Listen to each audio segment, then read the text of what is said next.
The tribunal chamber of the Galactic Council had heard exactly 4 words spoken by Ambassador Iris Kelwin before it rendered its verdict, and none of those 4 words had been an argument, a plea, or an attempt at reconciliation. She had simply said, when the presiding magistrate asked whether the human delegation wished to make any final statement before sentence was passed, "Send us wherever you like." It was recorded, in the council's own official transcript, as an act of resignation, a broken species accepting its fate with whatever dignity remained to it. It would take the council 81 years to understand that it had not been resignation at all. It had been, in the driest and most understated fashion imaginable, an invitation, won the council, in its 10,000-year confidence that it understood every possible consequence of its own decisions, walked into without the faintest idea of what it was accepting, and one that would eventually force the council's most senior institutions to reckon, in ways no prior chapter of their long history had ever required. With exactly how much comfortable certainty they had allowed themselves to mistake for genuine understanding. The charges against humanity, as read into the council's permanent record on the day of sentencing, were largely the familiar litany the council had assembled against every younger species it had ever found reason to discipline. Excessive technological curiosity outside sanctioned research parameters, repeated unauthorized contact with restricted archaeological sites, and a pattern of behavior the tribunal's own report described as chronic disregard for established boundaries of inquiry. A phrase that the tribunal's own drafting committee had apparently borrowed with only minor modification from a template document used in at least 4 prior sentencing proceedings against unrelated younger species over the preceding 2 centuries. A detail later Federation historians would point to with a certain grim amusement as evidence of exactly how routinized and unreflective the Council's harshest judgments had become by the time humanity's turn arrived. That last charge, buried within a document otherwise concerned with more mundane matters of trade violations and diplomatic friction, would prove to be the single most consequential sentence the Council ever wrote, though not one member of the tribunal that drafted it possessed the faintest suspicion of what it would eventually cost them. Humanity's crime, stripped of its bureaucratic phrasing, was curiosity applied to the wrong subject. In the decades since first contact, human archaeological and xenoarchaeological survey teams, working, as humans always seem to work, with a restless and unsanctioned enthusiasm that the Council's older and more cautious species found by turns amusing and alarming, had developed an interest in a category of ancient ruin that every established Council doctrine treated as strictly, permanently forbidden to investigation.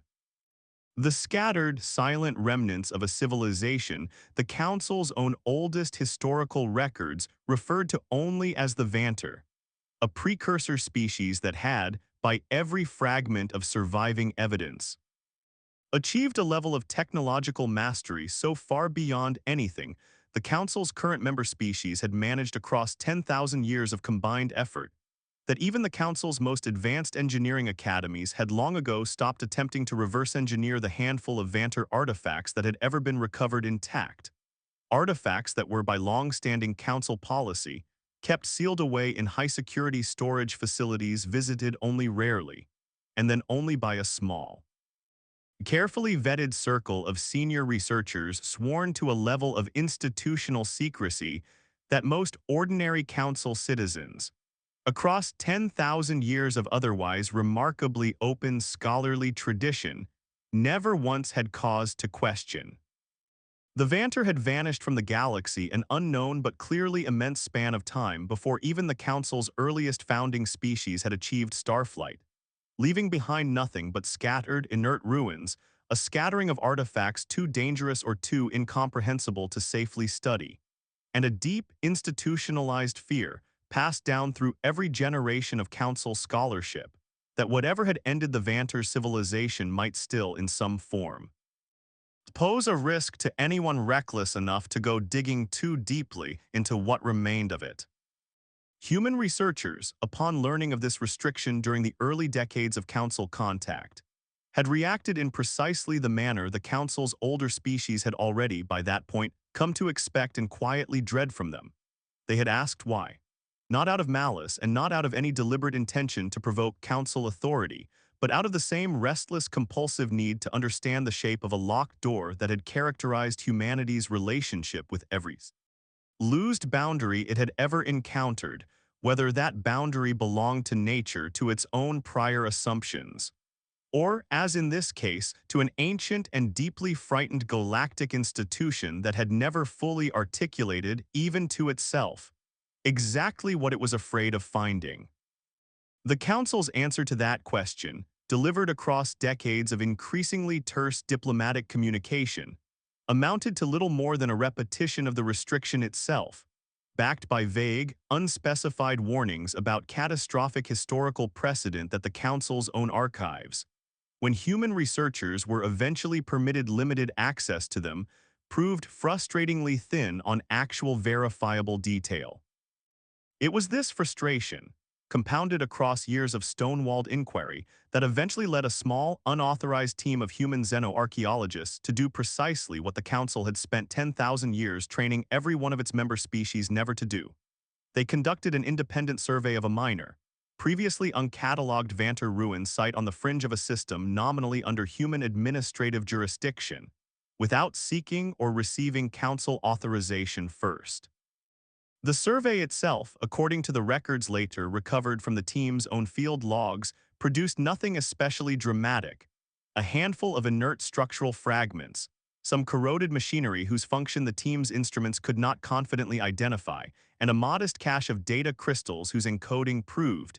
even to the Council's own considerably more experienced cryptolinguists who eventually examined copies of the recovered files, almost entirely opaque. But the mere fact of the unauthorized survey, discovered when a routine Council patrol detected the human team's field camp and reported the violation up the chain of Council administrative authority, was treated by the tribunal that eventually convened to judge the matter as confirmation of every anxious suspicion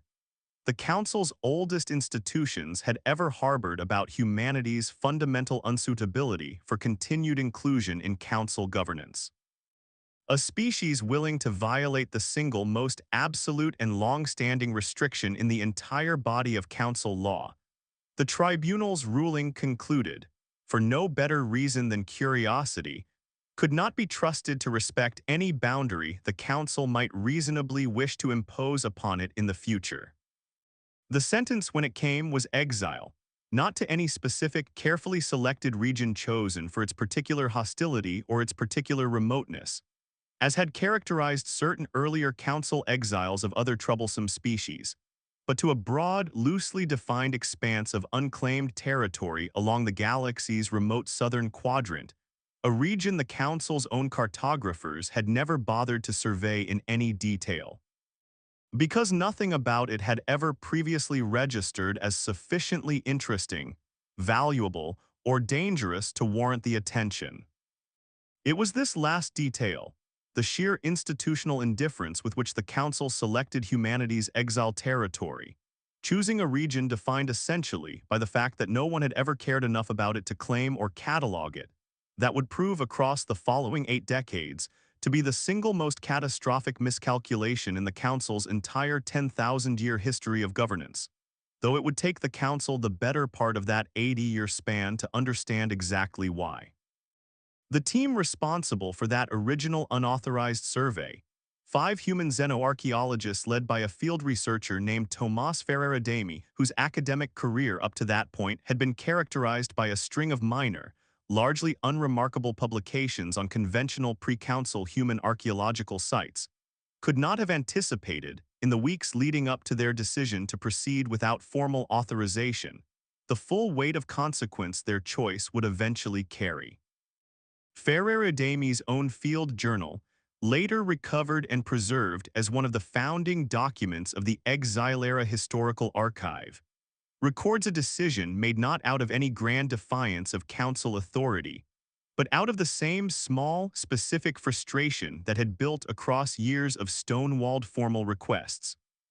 A belief reinforced by nearly a decade of unanswered inquiries rooted through increasingly indifferent council administrative channels. That the restriction itself no longer served any purpose the council's own institutions could coherently articulate, and that a single, carefully conducted preliminary survey of a minor and previously uncatalogued site posed no meaningful risk to anyone.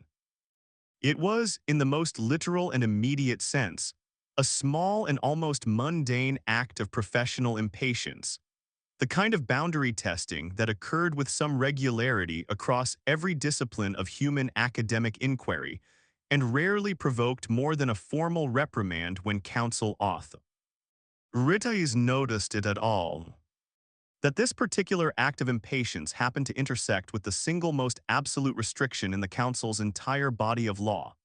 and that the tribunal reviewing the resulting violation happened to be composed of officials from a generation particularly anxious about broader patterns of perceived human insubordination across several unrelated diplomatic disputes of the period, transformed what might otherwise have remained a minor administrative footnote into the founding catastrophe, and ultimately the founding fortune of an entire civilization. Iris Kelwin, who had served for several years prior to the sentencing as a mid-level diplomatic liaison within the Human Delegation's own Council Relations Office, learned of Ferrer-Adami's discovery and the resulting tribunal proceedings only in the final weeks before sentencing, and her own subsequent research into the broader pattern of Vantar ruin distribution across the galaxy's unmapped regions was undertaken, by her own later account, not as any calculated preparation for the possibility of exile, but out of the same restless professional curiosity that had gotten Ferrer-Adami's team into trouble in the first place.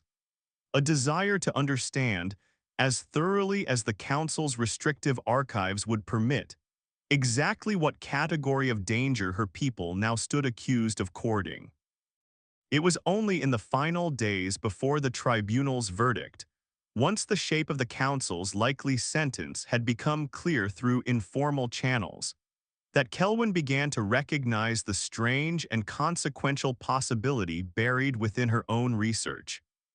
That whatever territory the council selected for the exile, given the demonstrated pattern of institutional indifference toward the galaxy's less immediately valuable unclaimed regions, stood a meaningful chance of overlapping with exactly the kind of forgotten Vantar territory her research had begun to trace, a possibility she recorded in her own private notes from the period, with the same careful, understated caution that would come to define her entire subsequent tenure as Chancellor, noting, in language she would later quote almost verbatim in the single sentence she offered the tribunal, that if the council intended to send her people somewhere it believed no one would ever think to look again, the very least her people could do in response was to look more carefully than anyone had ever bothered to look before. Ambassador Iris Kelwin, who led the exile fleet into that unclaimed southern expanse with the same quiet, deliberate calm that had characterized her single sentence before the tribunal, understood something about the exile's true significance that the Council's own sentencing committee, in its haste to remove an irritating problem from its immediate concern, had entirely failed to grasp. In the years leading up to the sentencing, while the unauthorized survey team's discovery worked its way through the Council's slow and deliberative legal processes, Kelwin had quietly assembled, from the scattered fragments of publicly available Council historical record, and a considerable amount of careful, patient cross-referencing of ancient trade route maps and long-abandoned council survey logs, a working hypothesis about the broader distribution of Vantar ruins across the galaxy. A hypothesis the council's own restrictive doctrines had made it functionally impossible for any council institution to formally investigate, since even discussing the topic too openly risked drawing exactly the kind of scrutiny that had already doomed the unauthorized survey team. Her hypothesis, built from patterns in ancient trade route abandonment, unexplained gaps in early Council-era survey records, and a handful of tantalizingly vague references buried in obscure historical texts that the Council's censors had apparently never thought worth suppressing, because no one had ever bothered reading them closely enough to understand their significance, suggested that the galaxy's remote southern quadrant, precisely the region the Council's sentencing committee would eventually, entirely by institutional accident, select as humanity's exiled territory, had once represented the heart of Vantar civilization, a region so thoroughly and completely abandoned in whatever cataclysm had ended their reign that later Council-era surveyors, finding nothing but empty, unremarkable space upon their earliest and most cursory examinations, had simply never returned to look more carefully. When the exile fleet's escort ships departed, having confirmed that the human convoy possessed no means of independent return to Council space, they left behind 11,400,000 humans in a region of space that the Council itself, through nothing more than bureaucratic indifference and a complete absence of institutional curiosity about a territory it had never valued, had unknowingly handed over to precisely the population most likely of any species in the galaxy, to eventually understand what lay scattered and dormant across its unmapped reaches. The first 2 decades of the exile followed a pattern that would have been, in its broad outline, recognizable to any student of humanity's prior difficult chapters. The establishment of makeshift settlements on the handful of marginal worlds the region's sparse and largely unremarkable star systems offered. A grinding, resource-constrained struggle to build the basic infrastructure of survival from salvaged transport hulls, and whatever raw materials the local systems could provide, and the slow, generational work of rebuilding a functioning civilization from the wreckage of an expulsion that had stripped the exiled population of nearly every advanced technology it had once possessed. It was, in most visible respects, a familiar story of hardship and stubborn endurance, the kind the Council's own historians, when they eventually studied the period, initially assumed followed the same broad trajectory as every other exile the Council had ever imposed on a troublesome younger species. Life within those first 2 decades demanded of the exiled population a familiar, grinding litany of hardship that any student of humanity's difficult history would have recognized without much surprise. Settlements built from salvaged transport hulls on worlds offering only the barest marginal habitability, resource shortages that forced difficult and sometimes tragic rationing decisions, and the slow, patient work of rebuilding basic industrial capacity from almost nothing. Since the Council's confiscation orders had stripped the exile fleet of virtually every advanced technology humanity had possessed before the sentencing. The region's star systems, chosen by the Council for exile precisely because no prior survey had ever flagged them as containing anything of particular value, proved on closer human inspection to be resource-poor even by the modest standards of prior human exiles, the thin asteroid belts offering little easily accessible metal, few worlds with atmospheres dense enough to shield a colony from the worst of stellar radiation without extensive engineering intervention, and no readily available fuel sources beyond what could be painstakingly extracted from the sparse gas giants scattered across the territory's outer systems. The first decade alone claimed, according to the exile's own carefully maintained mortality records, just under 400,000 lives to the accumulated toll of malnutrition, exposure, and the thousand smaller catastrophes that inevitably accompany any population attempting to build permanent infrastructure from salvage and desperation, in an environment that offered no easy comforts and no guarantee of eventual success. It was against this same grinding backdrop of hardship that Iris Kelwin's carefully guarded secret, the growing body of evidence, assembled from her pre-exile research and confirmed by the early tentative discoveries, her sworn-to-secrecy circle of researchers began cataloging within the first decade of settlement, took on a particular and complicated significance within the exile's own internal politics. She made the deliberate choice, one she would later describe in her private journals as among the loneliest of her entire tenure as chancellor, to withhold knowledge of the full scope of the territory's Vantar ruins from the broader exiled population for years after the earliest confirmed discoveries, reasoning that a population already stretched to the absolute limit of its resources, and its collective endurance could not safely absorb the disruption that premature. Widespread knowledge of the discovery would inevitably cause the inevitable rush of untrained and understandably desperate settlers eager to seek any advantage the ruins might offer. The risk of exactly the kind of reckless, undisciplined investigation that had triggered the original exile sentence in the first place,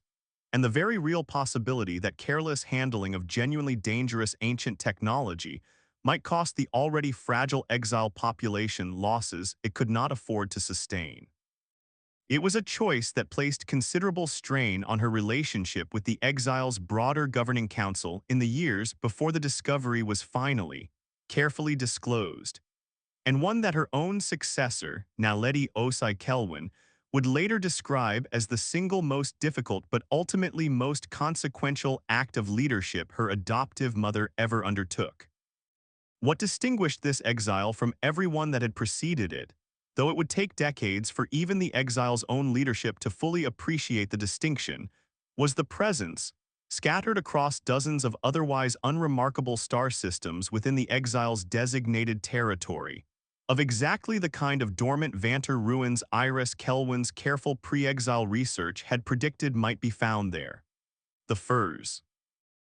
Confirmed discovery came in the 11th year of the exile, when a survey team mapping potential settlement sites on a barren, airless moon in one of the region's outer systems stumbled across a structure that bore an unmistakable resemblance,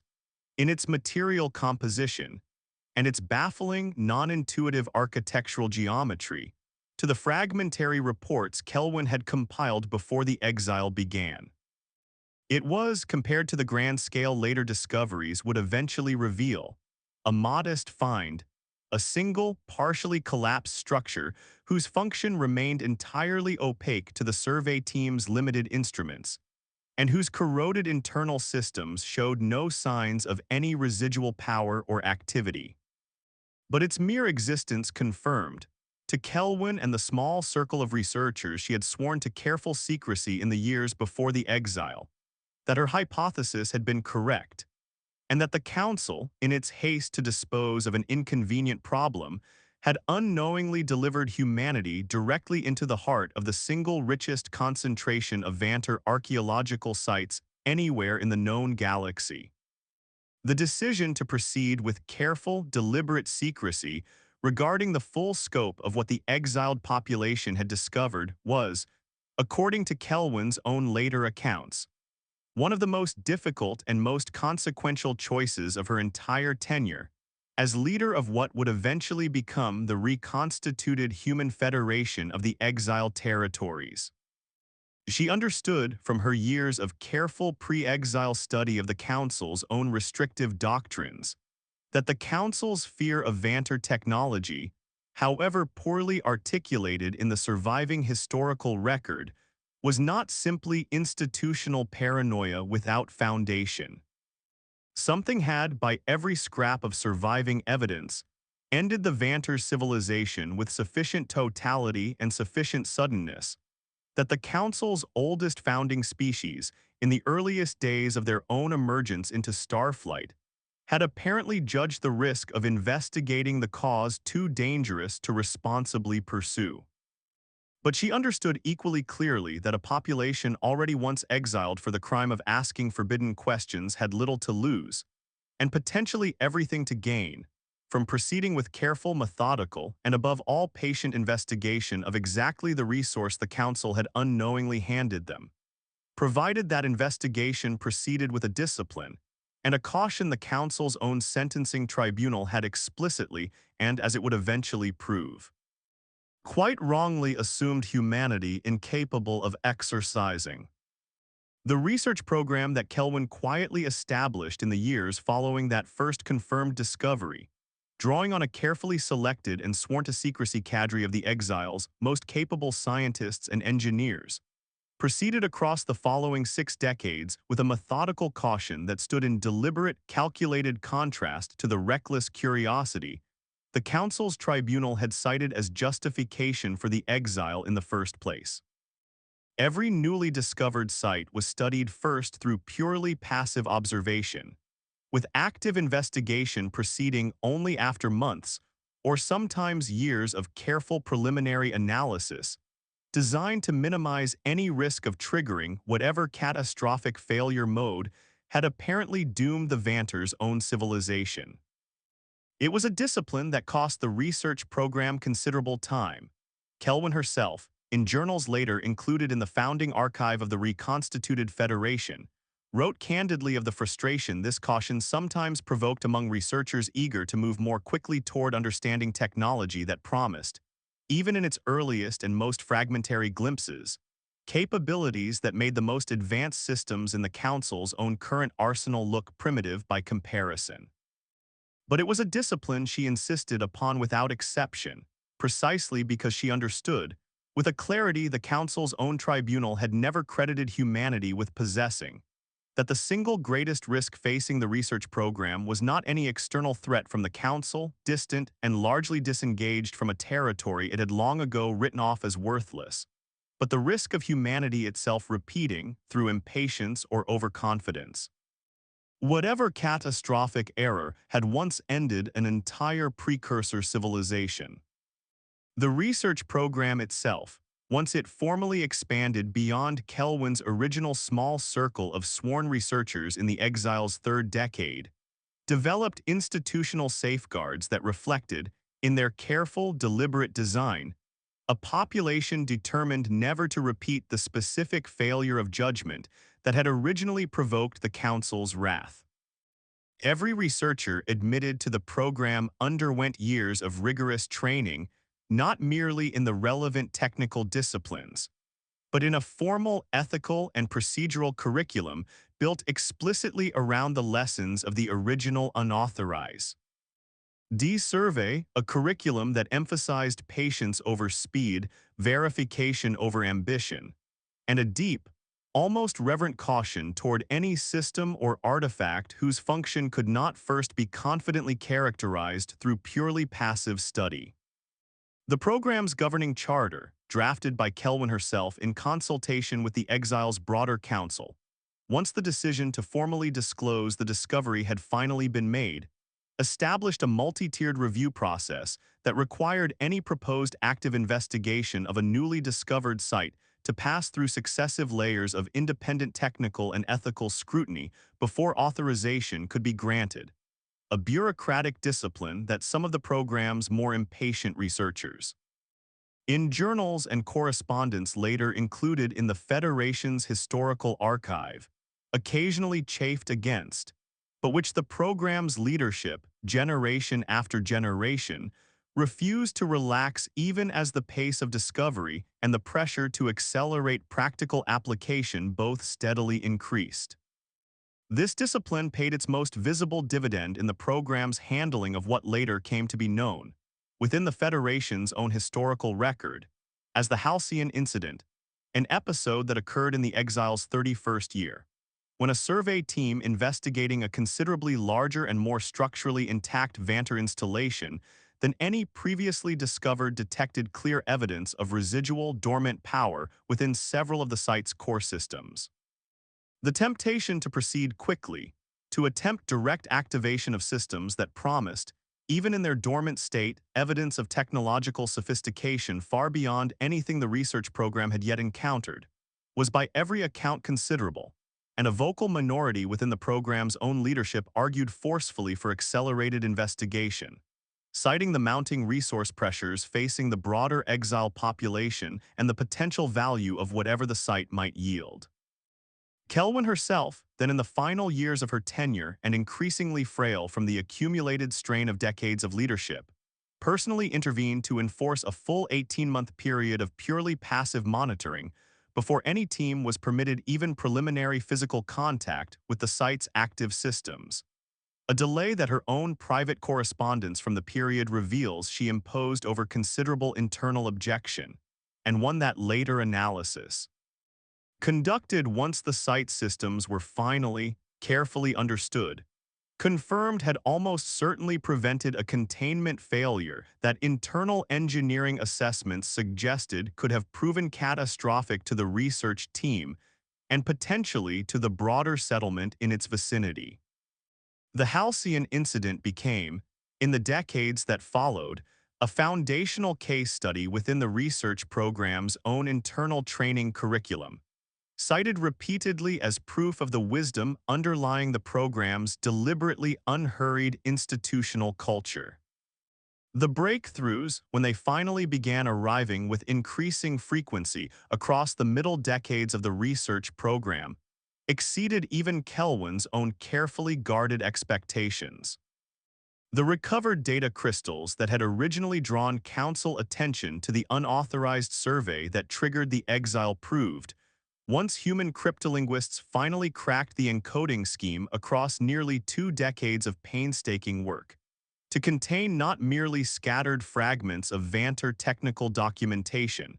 but something considerably more valuable. A partial but substantial archive of the Vantar's own foundational scientific and engineering principles, preserved in a format designed, as later analysis revealed, specifically to survive and remain comprehensible across timescales far longer than any single civilization's expected lifespan. A kind of deliberate, patient message left behind by a species that had apparently understood in the final years of its own existence that whatever had ended their civilization might not end the possibility of some future species eventually finding and learning from what they had built. What that archive revealed, once human researchers finally gained sufficient comprehension to begin meaningfully applying its principles, was a body of scientific understanding built on foundational assumptions about the structure of spacetime and the nature of matter that diverged, in ways both subtle and profound, from every principle underlying current Council physics. Where Council science, across 10,000 years of institutional development, had settled into a comfortable and largely unchallenged consensus about the fundamental architecture of the universe, the Vantar archive revealed a civilization that had once operated from an entirely different set of foundational premises that, once human researchers began cautiously testing their practical implications, proved to unlock categories of technological capability that the Council's own scientific establishment, constrained by 10,000 years of unquestioned assumption, had never even considered as theoretically possible avenues of investigation. The first major practical application to emerge from this research, achieved in the Exile's 43rd year after nearly 2 decades of careful, incremental experimentation, was a propulsion architecture that Vantar engineering principles made possible. A drive system capable of traversing distances that would require months or years of conventional Council hyperlane travel in a matter of hours, achieved not through any of the exotic matter or dimensional folding principles that underlay Council propulsion doctrine, but through a fundamentally different manipulation of spacetime curvature that Vantar science had apparently understood as a basic, foundational principle, rather than an exotic edge case requiring enormous energy expenditure to achieve. The theoretical framework recovered from the archive described this manipulation not as a discrete technological achievement in the way Council engineering traditionally categorized its own propulsion breakthroughs, but as an application of a broader, more fundamental understanding of spacetime's underlying structure, an understanding that, once human researchers finally grasped its basic outline, revealed that much of what Council physics treated as separate and unrelated phenomena, requiring entirely distinct theoretical frameworks and entirely distinct engineering solutions, in fact traced back to a single, elegant underlying principle the Vantar had evidently understood as a matter of basic scientific literacy generations before their civilization's still unexplained end. Human engineers, working from the Vantar archive's carefully preserved technical framework, but building the actual physical implementation using entirely human-developed materials science and manufacturing techniques, spent a further 11 years refining that initial breakthrough into a stable, reliable propulsion system suitable for practical fleet deployment. a system that, by the time it reached operational maturity in the Exile's 54th year, rendered every Council vessel's propulsion capability, however advanced by the Council's own internal standards, comparatively obsolete. It was not only propulsion that benefited from the slow, patient decoding of the Vantar archive.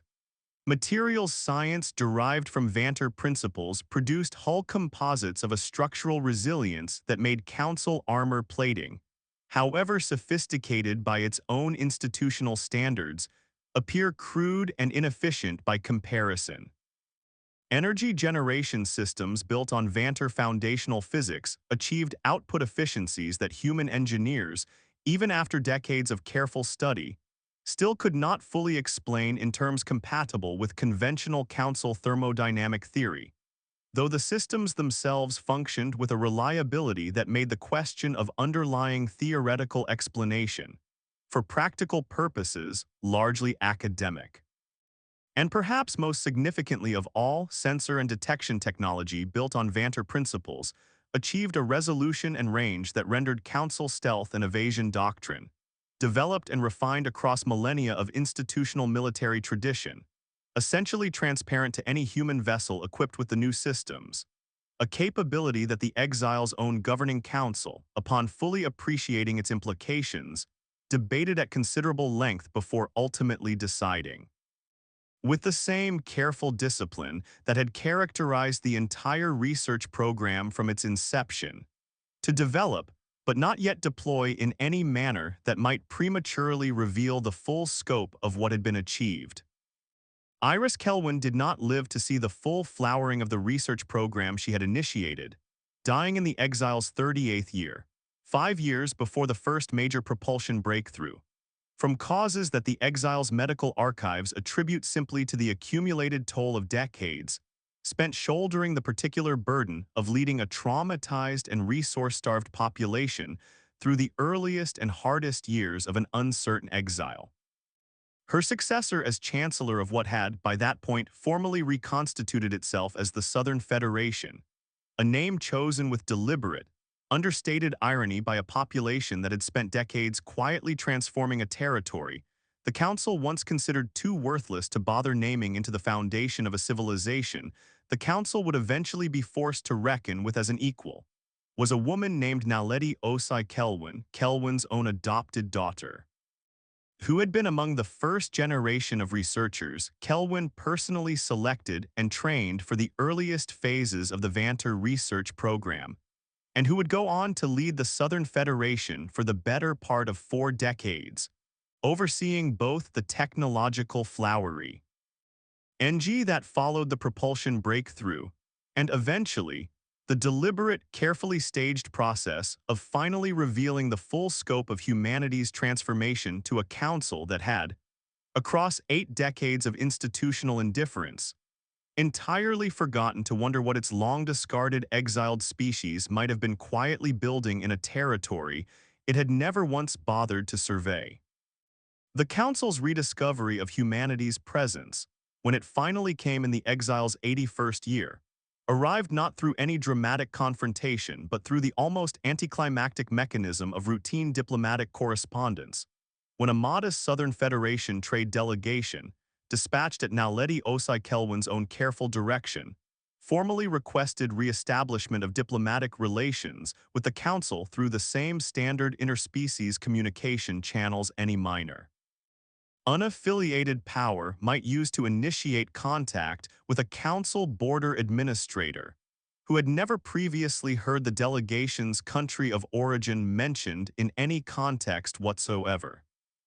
The junior Council administrator who received that initial request, a young Dune academic functionary named Kes Ilarvan, newly assigned to a minor border processing post that handled routine correspondence from the galaxy's less consequential unaffiliated territories, spent the better part of an afternoon simply attempting to locate any existing Council record of the requesting government's territory in the Council's own administrative database, before finally discovering, buried in an obscure and rarely accessed historical archive, the original 81-year-old sentencing record that had dispatched an exiled human population to precisely the coordinates the trade delegation's correspondence indicated as the Southern Federation's territorial seat.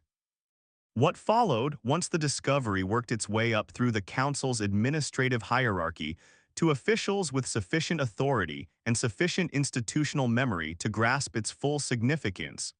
was a period of scrambling, disorganized institutional panic that the Council's own subsequent internal reviews would describe, in language unusually blunt for the Council's typically measured bureaucratic prose, as among the most significant intelligence failures in the entire span of the Council's 10,000-year governing history. Emergency reconnaissance missions dispatched to the Southern Federation's territorial coordinates returned across the following months, with survey data that Council analysts initially assumed must reflect some catastrophic instrument malfunction. So thoroughly did it exceed every existing assumption about what a resource-starved exile population, left entirely without support or contact for 8 decades, could plausibly have achieved. Population figures alone told part of the story. 11,400,000 exiled humans had grown, across 8 decades of careful, deliberate civilizational development, into a federation of nearly 140 million citizens spread across dozens of worlds, a growth rate that Council demographic models, calibrated against the Council's own considerably slower and more cautious patterns of expansion, had never anticipated any younger species achieving without substantial external resource support. But it was the technological survey data that produced the true institutional alarm, once Council analysts finally began to properly comprehend what they were looking at. Propulsion signatures inconsistent with any known category of Council or non-Council drive technology, energy output readings that defied conventional analysis, and perhaps most unsettling of all to a Council intelligence establishment that had spent 10,000 years assuming near-total mastery of every meaningful technological development within its own sphere of awareness, unmistakable evidence. In the structural composition and architectural style of several of the Southern Federation's largest orbital installations, of design principles that Council xenoarchaeologists, once shown the survey imagery, identified with immediate and considerable alarm as unmistakably, unambiguously Vantar in origin. It was this final discovery, more than any other single element of the intelligence reports that reached the Council's highest governing bodies in the months following the Southern Federation's formal request for renewed diplomatic contact, that transformed the Council's institutional reaction from mere strategic concern into something closer to genuine existential dread. The Council had exiled humanity 81 years earlier, precisely because of an unauthorized investigation into forbidden Vantar ruins, a violation the tribunal of the era had treated as confirmation of humanity's fundamental unsuitability for continued Council membership, without ever pausing to seriously consider what might happen if that same curiosity, left unsupervised and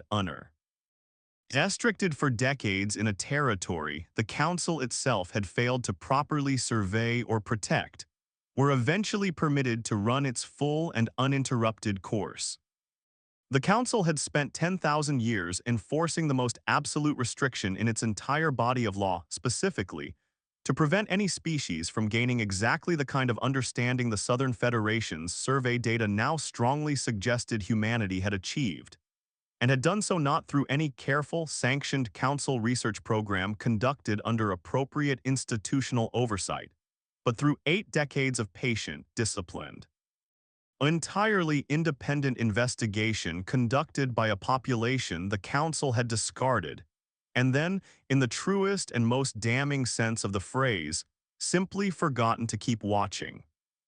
The internal Council review that eventually followed the intelligence failure, conducted by a specially convened oversight committee drawn from across the Council's most senior administrative and scientific bodies,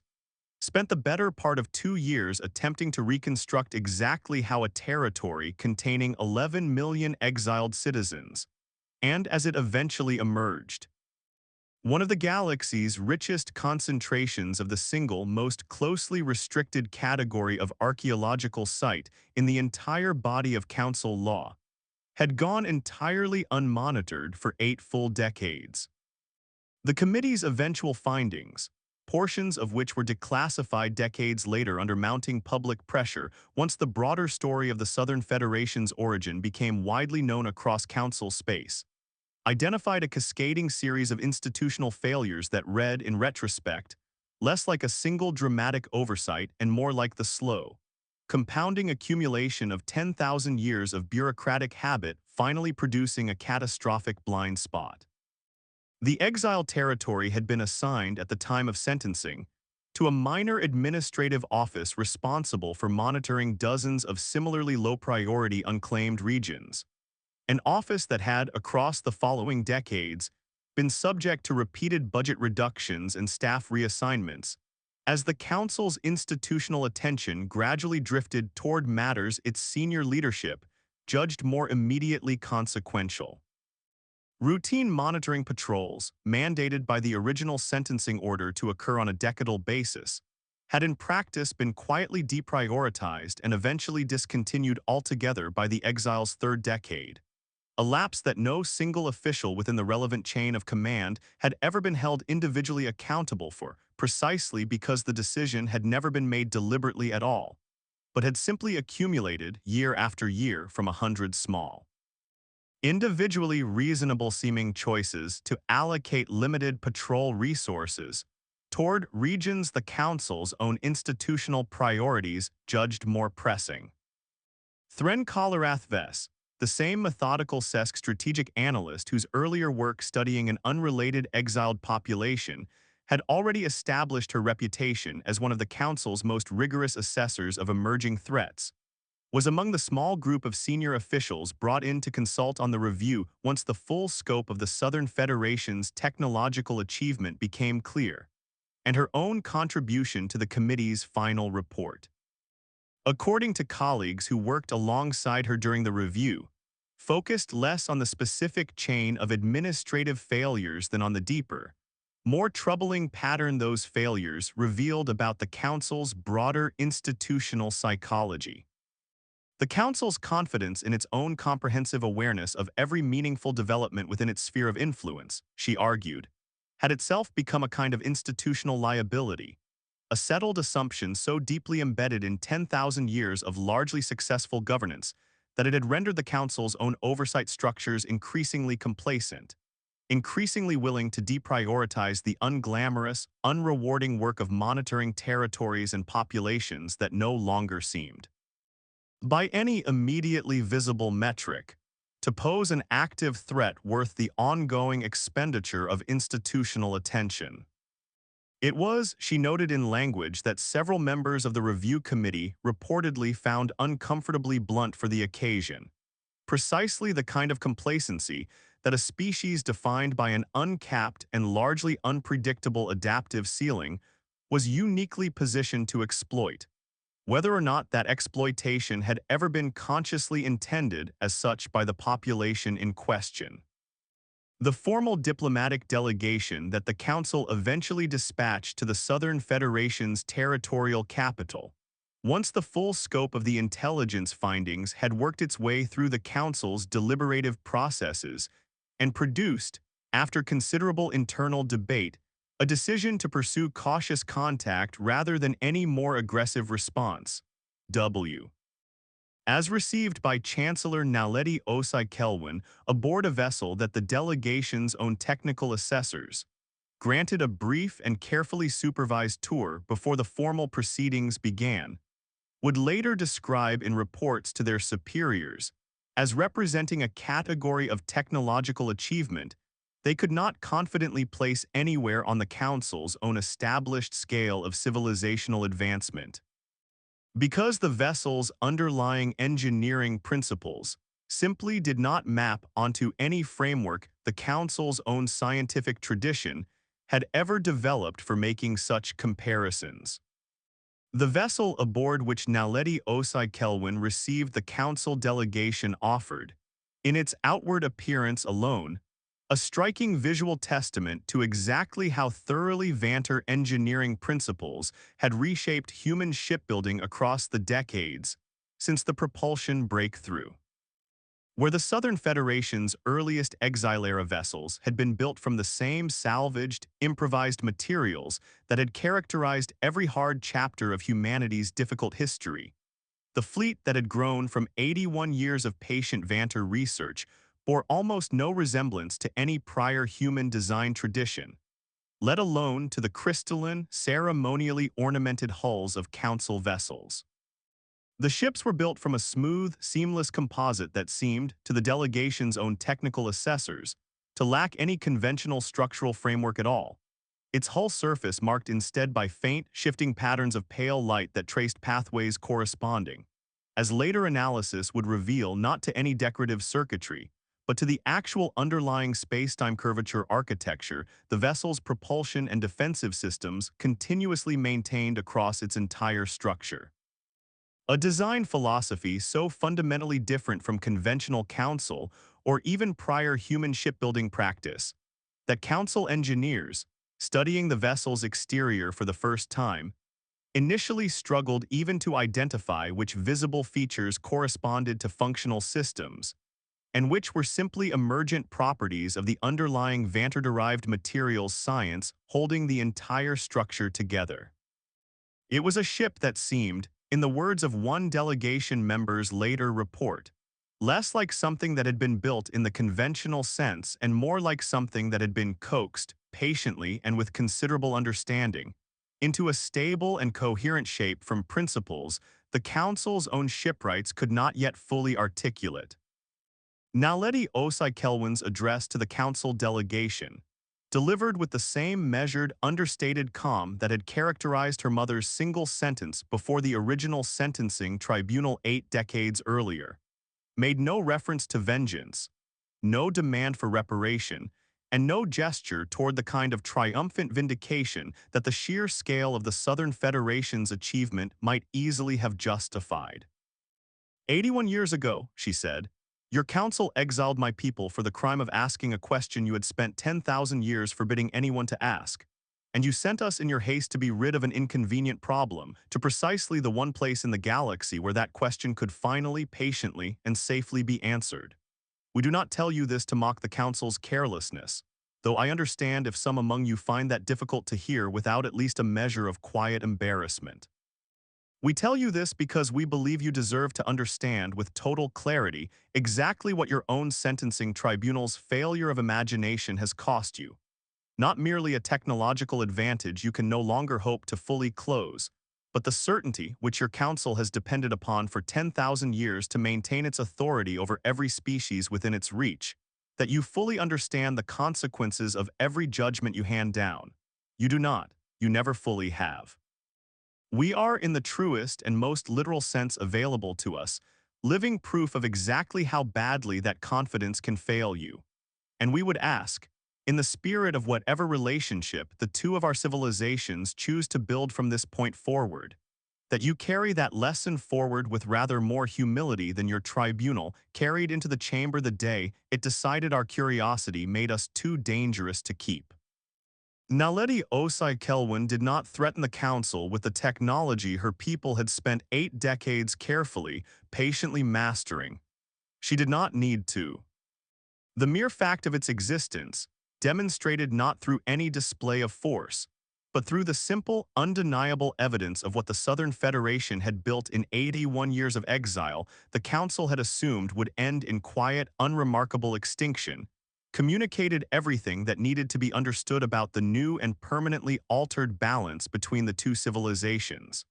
The delegation's own final report. To the Council's ruling assembly, once its members returned from the territorial capital and submitted their formal findings, made this point with a directness that several senior council officials reportedly found difficult to read without considerable discomfort. That the Southern Federation's leadership had conducted the entire proceeding with a calm, unhurried confidence that no threat, however carefully worded, could have improved upon, because the delegation itself had arrived already fully aware, from the moment its own sensors first registered the scale of what awaited them, that whatever leverage the Council might once have imagined it still held over its long-exiled former citizens had in point of fact evaporated decades before anyone in Council space had thought to notice. The Council, across the decades of careful, mutually cautious diplomacy that followed, never again attempted to impose upon the Southern Federation the kind of unilateral sentencing authority that had once dispatched Iris Kelwin and 11,400,000 of her people into what the Council had confidently expected to be a slow and unremarkable oblivion. And the Southern Federation, for its part, maintained across every subsequent generation the same careful, disciplined restraint that had defined its research program from its earliest years, never deploying its Vantar-derived capabilities in any manner that might be construed as aggression, but never again either, permitting any external power the comfortable illusion that its continued existence and continued growth remained subject to anyone's authority but its own. The Vantar archive itself, once the Southern Federation's leadership judged the moment appropriate, was eventually shared in carefully staged and deliberately incomplete stages, with the Council's own scientific establishment, a gesture of diplomatic goodwill that nonetheless ensured by design that the full depth of understanding the Southern Federation's own researchers had achieved across 8 decades of patient work remained permanently, comfortably beyond whatever the Council's own scholars, working from partial fragments decades behind the pace of original discovery, could ever hope to fully replicate. The Vantar archive itself, once the Southern Federation's leadership judged the moment appropriate, was eventually shared in carefully staged and deliberately incomplete stages, with the Council's own scientific establishment, a gesture of diplomatic goodwill that nonetheless ensured by design that the full depth of understanding the Southern Federation's own researchers had achieved across 8 decades of patient work remained permanently, comfortably beyond whatever the Council's own scholars, working from partial fragments decades behind the pace of original discovery, could ever hope to fully replicate. The negotiations surrounding exactly what portions of the archive would be shared, and on what timeline, occupied the better part of a decade of careful, often difficult diplomatic exchange between Federation and Council representatives, with the Federation's own negotiating team led throughout by a veteran of the original research program named Dara Osai Ferreira, insisting throughout on a principle that would come to define the broader character of Federation diplomacy for generations afterward. That knowledge shared under duress or under threat of coercion was knowledge that could never be trusted to produce a genuinely stable peace, and that any transfer of Vantar understanding to the Council must proceed only at a pace, and in a manner the Federation itself judged safe, regardless of how much diplomatic pressure the Council's own less patient factions occasionally attempted to apply. It was, Naledi Osai Kelwin would later explain in interviews conducted long after the initial diplomatic breakthrough, a deliberate and carefully calculated choice rather than any expression of lingering resentment, a demonstration that the Southern Federation had no interest in withholding knowledge out of spite, but equally no interest in ever again placing itself in a position where any external power might mistake generosity for weakness, or shared knowledge for surrendered advantage. The story of the Southern Federation's origin became, across the decades following first contact, one of the most widely studied case histories in every Council Academy's curriculum on institutional decision-making, taught not merely as a cautionary tale about the specific danger of underestimating an exiled population's resourcefulness, but as a broader and more uncomfortable lesson about the particular blindness that accumulates within any institution old enough and confident enough to stop seriously questioning its own settled assumptions. The Council's tribunal that sentenced humanity to exile in the galaxy's remote southern quadrant had made, by any honest reckoning, several distinct and compounding errors. It had underestimated the significance of the very curiosity it was punishing, treating a species' willingness to ask forbidden questions as evidence of dangerous unsuitability, rather than as a capability that might, under the right circumstances, produce exactly the kind of breakthrough the Council's own comfortable stagnation had long ago rendered it incapable of achieving on its own. It had selected an exile territory with no meaningful consideration of what that territory might actually contain, relying on institutional indifference rather than careful assessment to determine the fate of 11 million people. And perhaps most damningly of all, it had simply stopped watching, assuming that an exiled and resource-starved population, left alone in an unremarkable corner of unclaimed space, posed no risk worth the ongoing expenditure of council attention, an assumption that across 81 years of undisturbed, patient, and disciplined labor proved to be the single most consequential misjudgment in the council's entire long history of governance. The story of the Southern Federation's origin became, across the decades following first contact, one of the most widely studied case histories in every council academy's curriculum on institutional decision-making, taught not merely as a cautionary tale about the specific danger of underestimating an exiled population's resourcefulness, but as a broader and more uncomfortable lesson about the particular blindness that accumulates within any institution old enough and confident enough to stop seriously questioning its own settled assumptions. Beyond the Council's own academies, the story spread with particular resonance among the galaxy's other younger species, many of whom had lived for generations under the same quiet, unstated threat that had once hung over humanity: the understanding that any sufficiently inconvenient population could, at the Council's discretion, simply be removed from consideration and consigned to a fate no one within the Council's comfortable institutions would ever feel obligated to verify or revisit. The Southern Federation's example did not inspire, in any of these younger species, the kind of reckless emulation that might have proven destabilizing to galactic order. The Federation's own leadership took considerable care, in every diplomatic exchange that followed first contact, to emphasize how much patient, disciplined labor and how much accumulated grief had gone into their transformation, careful never to present their history as a simple formula any exiled population might replicate given sufficient luck.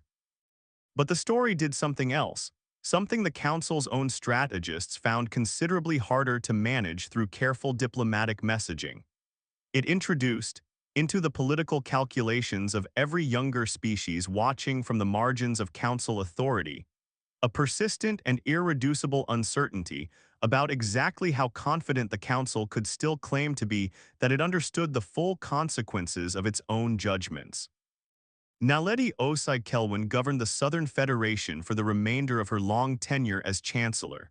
overseeing the careful, patient work of building a durable and mutually respectful relationship with a council that had, across the decades since first contact, been forced to fundamentally reconsider nearly every assumption underlying its own claim to unquestioned galactic authority. Under her leadership, the Federation established, among its own citizens, a set of cultural institutions specifically designed to ensure that the discipline and patience which had defined the research program's original success would not erode across the generations that followed, now that the immediate pressures of exile-era scarcity had given way to the comparative comfort of a flourishing and increasingly secure civilization. Every young citizen of the Federation, regardless of eventual career path, was required as a matter of basic civic education to study in detail the Halcyon incident and the broader disciplined methodology of the original research program, a curriculum choice the Federation's Education Ministry defended across periodic public debate about its continued necessity,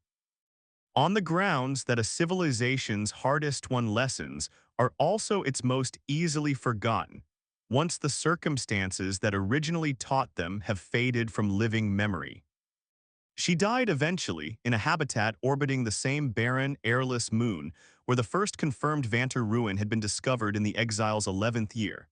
a site the Southern Federation had, by the time of her death, transformed into one of its most treasured historical monuments, preserved not as a triumphant symbol of technological conquest, but in keeping with the same careful, deliberate humility that had characterized her mother's original research program. As a quiet reminder of exactly how much patient, disciplined work had been required to transform a forbidden question into a civilization capable of finally, safely answering it. The monument itself, according to descriptions later provided to curious council visitors, permitted limited access under the Federation's carefully managed diplomatic tourism program, consisted of little more than the original partially collapsed structure, left deliberately unrestored and unaltered beside a modest, unadorned plaque listing the names of the original survey team and every researcher who had contributed to the decades of careful study that followed. A memorial whose stark simplicity struck many council visitors, accustomed to the elaborate ceremonial architecture of their own civilization's historical monuments, as a particularly vivid expression of the Federation's own hard-won cultural values. The final address she delivered to her people in the months before her death offered neither triumph nor bitterness, but something closer to the same clear-eyed reflection that had characterized every major address of her long tenure. They believed, she said, that a question too dangerous to ask was a question best left forever unanswered, and they built an entire body of law spanning 10,000 years on the assumption that this belief would never seriously be tested. We tested it not out of defiance, but out of the same simple, stubborn curiosity that has always characterized our species at its best. And we tested it with a patience and a discipline that took decades to fully demonstrate, because we understood, better than the tribunal that exiled us ever gave us credit for understanding, that some questions deserve to be answered carefully rather than quickly. The Council's own historians now call our exile the biggest mistake their tribunal ever made. I would gently suggest a different framing, one I hope every generation of our Federation continues to carry forward. It was not a mistake born of malice, but a mistake born of a much older and much more universal failure. The failure to imagine that the people you have decided to stop watching might, given enough time and enough patience, become something worth watching after all. What exactly had ended the Vantar civilization remained, even after 8 decades of the Southern Federation's patient research, a question its scientists approached with the same careful humility that had defined every other aspect of the program's methodology. The archive itself offered only fragmentary, incomplete hints, references, scattered across the recovered data crystals, to some manner of catastrophic and apparently self-inflicted failure whose precise mechanism the surviving records never fully specified, whether out of deliberate Vantar caution against precisely the kind of premature imitation that had doomed their own civilization, or simply because whatever had happened too quickly and too completely for anyone within Vantar society to properly document it before the opportunity to do so was lost. Federation researchers had, across decades of careful study, developed several competing theories, none of which had ever achieved sufficient evidentiary support to be treated as more than provisional hypothesis. And Naledi Osai-Kelwin herself, in public remarks addressing the question, consistently declined to endorse any single explanation, insisting instead that the honest and appropriate response to an unanswered question of this magnitude was patience rather than premature certainty. The same discipline, she noted, that had allowed her people to survive 81 years of careful investigation without repeating whatever error had once proven fatal to the civilization they now, cautiously and respectfully, called their teachers. Today, if you travel to the heart of what was once called, in the old Council Cartographic Convention, an unremarkable and unclaimed southern expanse, you will find a civilization whose scale and technological sophistication now rivals, and in certain carefully documented respects exceeds, that of the Council itself, a federation of nearly 200 million citizens spread across dozens of worlds. Its fleets equipped with propulsion and defensive systems built on principles the Council's own scientific establishment still struggles, decades after first contact, to fully comprehend, all of it grown from the patient, disciplined labor of a population the Council once sentenced to what it confidently expected to be quiet and unremarkable extinction. The Council's official historical archives now record the exile, in language considerably more measured than the confident, self-justifying prose of the original sentencing tribunal, as a case study in the enduring danger of institutional overconfidence. But among the citizens of the Southern Federation themselves, who still gather each year at the quiet, unadorned monument marking the site of that first discovery to recite the names of everyone their 81 years of Tint exile once cost them, the story is remembered more simply, in the same understated fashion that has always characterized their relationship with their own remarkable history. Not as the story of a mistake the Council made, though it was certainly that, but as the story of a question worth asking, answered at last, by the only people patient and stubborn enough to spend 8 decades doing it properly.